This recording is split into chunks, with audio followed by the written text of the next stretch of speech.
Kita menuju ke informasi selanjutnya. Pemirsa, Badan Pengawas Pemilu Kabupaten Oku menggelar sosialisasi pengawasan partisipatif untuk pemilu 2024 mendatang dengan mengajak organisasi masyarakat, tokoh agama, dan awak media.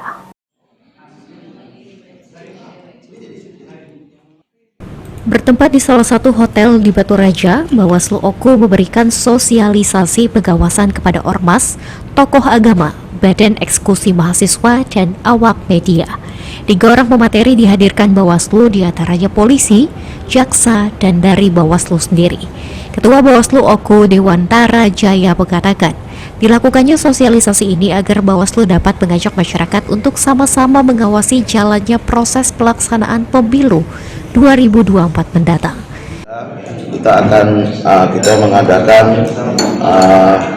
sosialisasi partisipatif, pengawasan partisipatif dalam rangka persiapan pelaksanaan pemilu tahun 2024. Ini merupakan bekal awal daripada para audiens, para peserta, yang dimana para peserta ini sendiri dari tokoh masyarakat, tokoh ulama, tokoh pemuda, badan eksekutif mahasiswa, pemantau pemilu semua.